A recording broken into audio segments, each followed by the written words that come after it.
All right, you guys, Chapter 7, Days of Mischief. Back in Sudan, a day each year that every kid looked forward to, our little village erupted into a sea of flames. We built a huge bonfire in the middle of the village. We gathered thick sticks and dipped them into the fire, pulling them out only after they had blazed into torches. Then we raced together from adobe to adobe. Muslim and Christians, Eritreans and Ethiopians, bullies and prey.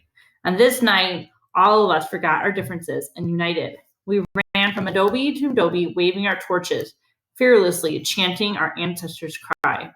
Hoyo, hoyo, hoyo, hoyo, hoyo, hoyo. Akokai, Beran Gidyai, Beran Nibil, hoyo.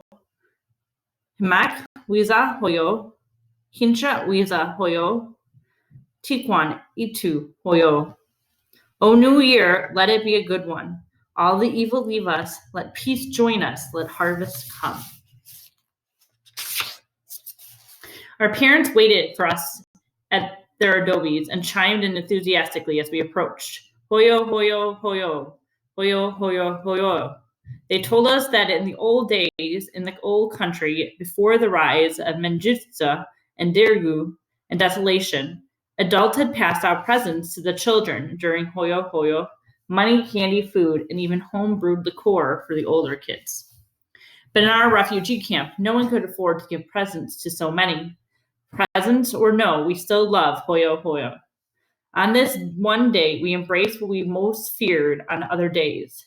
You can't hurt us today, O fire. We say Imbi. No, you can't. Go ahead, burn us in our adobes. Take our chickens and goats and even our gardens. For today, we are not refugees. We don't live in adobes. No, we live back home among our people, and we celebrate our new year, and we dance with you like our forefathers before us.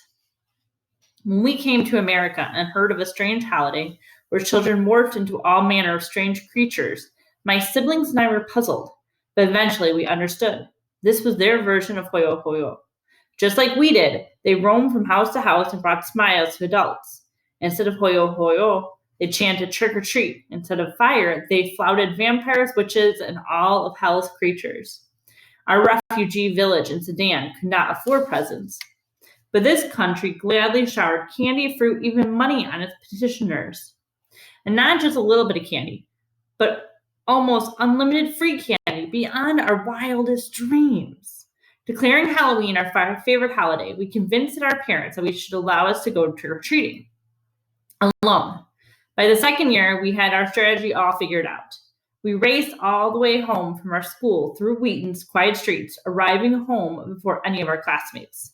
After ransacking our parents' closet for 2 pillowcases, we started out on our way, usually with hastily designed costumes. One year, I took a grocery-sized paper bag, poked holes in it, and dubbed myself Paper Bag Man. We had 2 rounds. During the treasure round, we did not knock on any doors. We ran from house to house, searching eagerly for baskets labeled, "Please take one." Without pausing, we snatched the baskets and dumped all those contents into our bags. We wondered sometimes, did adults really expect unsupervised kids to take only one piece of candy? What self-respecting kid would do such a thing? We started round 2, right as most kids started their regular trick-or-treating. We joined them in running from house to house, crying out with our Habesha accents, "Trick or treat." We usually received our candy graciously and made sure to say "Dinku." But we weren't always nice. Each year, we singled out several round 2 victims for some special fun. One year, we saw 2 white boys sitting on their front steps. They sat talking softly, laughing, their bright blonde hair stirring in the early evening wind. Twold and I laughed as we sized them up, taking in their neatly pressed clothing and their bright, honest faces. The straw basket they guarded dwarfed the youngest boy. But what was in it? What presents did the basket hide? Lollipops, Tootsie Rolls, candy bars? We hoped that it wasn't fruit, so we wouldn't have to throw it back at their houses later. We approached the house. We saw the orange rectangles brimming over the basket's top. We felt our stomachs growl. It was our favorite. Reese's Peanut Butter Cups. There had to be 100 Reese's in that treasure chest. 200, who knows? It might have even been 500, certainly enough for several months. We had seen the two boys once before in their dark metallic bikes. Their bikes glimmered with even brighter shine than new bikes. We knew that they must have spent hours every day cleaning them. Any kid who cleaned his bike every day would be easy picking, so we approached quietly, knowing that this would be fun. I slid around to the back of the house, keeping low, making sure they didn't see me. Twold approached the house. He stopped out on the sidewalk and mentioned the kids over excitedly. Hey, come look at this. The older kid hesitated a little bit. I couldn't wait for him to go. All I needed is he went. I shut out from my hiding space, straight for the Reese's. The younger one screamed, but it was too late. I had already dumping the basket in my pillowcase. I couldn't get it all because the older kid heard the scream and started to run back. Above all, I feared that their parents might come out. But we still got about half that candy, and I split it with Twold once we were several blocks away. I couldn't have known it then. That older kid one day would be my best friend. Several Halloweens after we pirated the Reese's, our friend Kiros from the Sudanese village joined us in Wheaton. He would make Twold and me look like Mother Teresa. Kiros lived with us for a few weeks and then relocated next to our Cambodian and Vietnamese refugee brothers down on Route 38 and the yellow and red brick apartments that house most of Wheaton's refugees. We wondered, is he so crazy? Does he still climb huge trees and launch missiles down onto unprotected heads? Soon after he arrived, Kiros and I sat in the basement of my family's home playing Gifa, a card game we had learned in Sudan. Playing led to cheating, cheating to yelling, yelling to card throwing, and I arose ready to defend myself. Kiros was no bigger than me. But he leaped up and grabbed a plastic baseball bat. Swinging it wildly and threatening injury, he lunged at my head. He was still crazy. After Kiros moved down to Route 38, we did not see him as often. Sometimes he vanished for weeks, even months. But each October 31st, no matter how long it had been, his thick afro always greeted us at the door after school.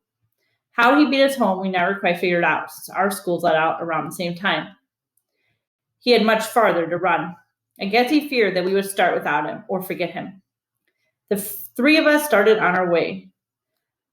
Was it us or my parents who refused to let Merrick come along? Probably my parents, since they are Habesha, and Habeshas never let their daughters do anything. Round 1 and 2 merged into one with Kiros along. Twold egged us on. See that basket full of Snickers and Milky Way inside the porch? That porch door looks open to me. I bet you it is. Who locks their porch in Wheaton? I dare you to sneak inside and get the basket, man. Look at all those candy bars. I dare you. Do it if you're a man. Watch out. Salami, Kiros is in. He's pouring the candy into the pillowcase. Run, dude, run. She's coming. She's got the basket, and the fat white woman chases them. Go ye. Run before her husband comes. Run before the police find us. Run or our lives will be lost. Change blocks. Jump the fence. Are you crazy, Kiros? I was just kidding. All right, at least share some of the candy for all of us running we had to do because of you. We did many deeds that were downright dishonest. We only felt guilty about one. And we didn't even mean that one. We had approached a house and rung the doorbell. And when that didn't work, we started to knock on the door. Was anyone there? It was from one of those long, narrow, single-level homes near the railroad tracks, and most of the lights were off. Twold and I started to leave. Wait, Kiros said. I see her coming. She's coming very slowly. The old woman hobbled to the door, peering outside before opening it. She held an aluminum tray of candy bars. We bowed respectfully to her and put on our best smiles. In our country, we never harm the elderly. We revere them. We rise and give them our seats if they enter a room. We refer to them in the plural, never the singular, for they have the wisdom and deserve the respect of many. I went first and took one piece of candy, just like she said. No Reese's, but my second favorite, Snickers. Twold went next. He reached his hand out to take another Snickers. We never quite figured out what happened next. Maybe Kiros pushed Twold, maybe Twold slipped, maybe the old woman slipped. Whatever the cause, Twold knocked the tray over and the candy bars scattered, some to Twold's bag, some to the grass, and some to the startled woman's feet. We bent down to gather the candy for her. You clumsy chump, Twold. What did you do? We were trying to help her. The old woman, convinced that we intended to rob her, raised the aluminum tray high overhead like Moses about to shatter the 10 Commandments. Ranting and raving and crying all at once, the old woman smashed the metal tray in Kuros' fro with frightening force. Kuros slumped to the sidewalk, too dizzy to move. Get up, Kuros, get up. We dragged him and fled. The old lady hobbled after us, but couldn't catch us. How could she? She could barely walk.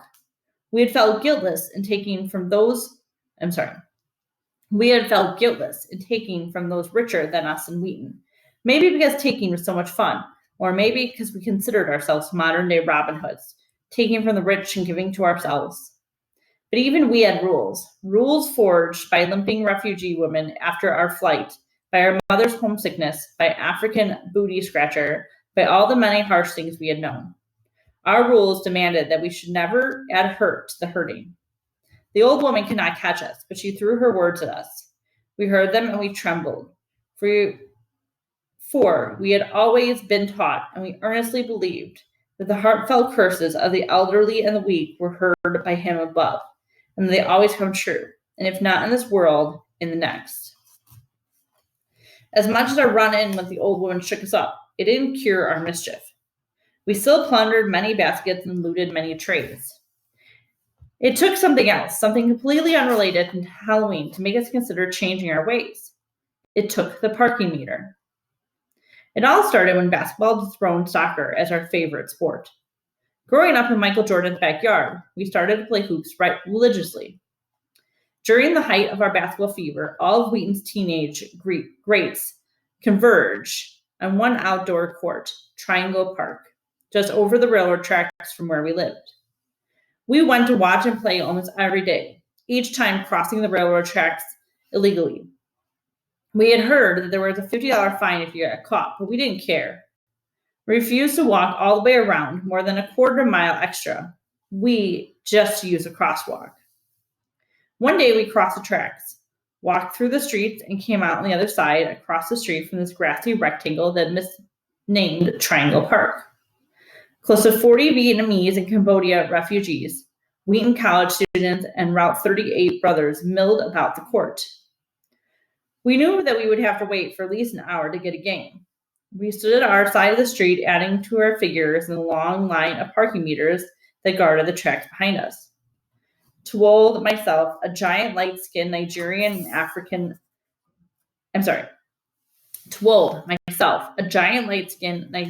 American brother named Bo, and a dark-skinned brother who had an impressive fro even bigger than the ones the Americans had sported in the 70s.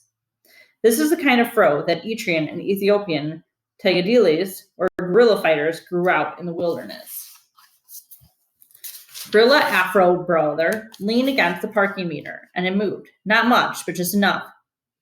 Glancing at the sand-speckled dirt next to the meter, and then at each other, each of us considered the same question. How many quarters do the double-headed parking meters hold? I bet it holds at least $50, maybe even 10. I bet it holds at least $5, maybe even 10. I bet it holds even more. The meter man probably comes to collect the money every 2 weeks, and with its two heads, the meter probably collects at least $2 a day. There's got to be at least $30 in there. 30 divided by 4 equals $7.50. Twold and I grinned at each other. This could double our annual budget. Each time we went to Triangle Park, we shook our giant piggy bank just a little more. Each time we heard our money jingle a little louder.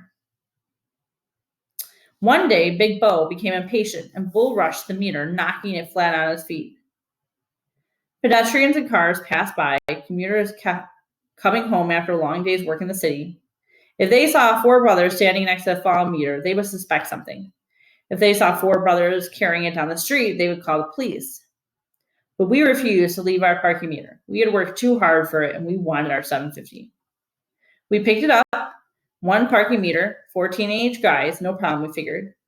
But the city had weighed down the bottom of the meter with more than 100 pounds of cement, making it almost impossible to balance. We didn't care. It could have been 300 pounds. Nothing was going to keep us from having our money. We dragged our pies to the secret tunnel next to the railroad tracks. Twold and I had discovered the tunnel long ago when we were out hunting with our Cambodian brother. Slinging homemade bows and arrows, we had patrolled the streets that bordered the tracks looking for rabbits and squirrels. One time we hit a rabbit and led us to the tunnel. The tunnel was a great underground highway. Usually, though, we avoided it because of overgrown plants guarded the entrance and darkness reigned inside. Besides, the tunnel was only 3 feet high. We crept in slowly, waiting for our eyes to adjust to the dark. We kept dragging the meter until we were sure that no one could see it from the outside. Then we encountered our first major problem. No one had a way to get the money out. The meter's money pouch had no screws near it. I guess the city had prepared for punks like us. We returned the next morning with hammers, screwdrivers, and nails, vowing to find a way into the money pouch. We saw metal tent pegs lying next to the tracks. They would help us pop open the meter head. 1 hour elapsed, and we still labored. To keep our spirits up, we shook the meter head and listened to the clang of our quarters. Laughing, we considered ourselves the boldest adventurers. Who could stop us? At some point, I heard a voice, but I thought it was one of the others. As the static of the walkie-talkie grew louder, though, I knew before I saw the flashlight and the metal star and the white policeman's unbelieving face gazing at us. I saw felony at age 11 flash before my eyes. I saw it mirrored in my brother's eyes too. Even worse, we both thought of my father and the story he'd always told us. My children, there was a poor widow who lived in the countryside. She had neither livestock nor garden and lived each day without knowing how she would eat the next day. She had only one thing in the world, her young son. One day, the widow's son, who had grown old enough to play outside with his friends, brought home an egg, a tiny egg, small like the dust. The widow did not ask where the tiny egg had come from. She boiled it and they ate it together. The next day, the son brought a bigger egg. Soon after, 2 eggs, then 10 eggs. Finally, he brought the whole chicken. The widow still said nothing. She kept cooking the food and feeding herself and her son. Many chickens, goats, and sheep later, the son finally hit the jackpot. He brought home a whole cow. His mother said nothing, and they milked the cow and drank the milk together. As they sat finishing the milk, the magistrate came with the police and arrested the son for stealing the cow. Declaring that the son would have to die for his crime, the magistrate ordered the police to take him to the house of imprisonment. The distraught widow humbled herself and threw herself at the magistrate's feet and begged for her son's freedom. Please, sir, I beg you. He is my only son, and all I have. Please show mercy on him. But before the magistrate could speak, the son replied to his mother, No, mother, if you really cared about me, you should have stopped me when it was only a tiny egg. Now it's too late. If it starts small with a tiny egg, but before you know it, the egg becomes a chicken and the chicken a cow, then you find yourself in the house of imprisonment, or worse. So I am telling you now, don't say that your father did not warn you if I ever catch you stealing the smallest thing. If I ever hear that you have been thinking about stealing anything, fear for your lives, I will make you lost. Having attended church 50 Sundays out of the year and studied the Bible as a family each Saturday and Sunday night, having grown up with our culture's morals implanted in our conscience, and of course, having heard our fathers, it starts with an egg fable, we should have feared to steal anything. It alone government property. But we had not learned our lesson. We found ourselves staring at a policeman. He had seen us looking for the tent pegs out of the tracks. Had a passerby heard the clanging that he told about the noise? Had he discovered the missing parking meter and decided to snoop around? We didn't know. We just knew it was about time to run. My brother and I had been chased by a huge dog one summer, chased for 2 blocks. We had run that. We had exploded fireworks near a bully's foot one 4th of July, and we chased us for about almost a half a mile. We had run that. But never in our lives had we run like we ran from that cop, keeping our heads low, hoping that the policeman was too tall to fit in the tunnel, praying that the other policeman did not wait in the other end. We blazed out of the tunnel as if time bomb ticked behind us. We sprinted all the way home. We flew into our rooms, changed our clothes, put on a hat, pat down your hair, try to look different, hide in the basement, and pray they don't come.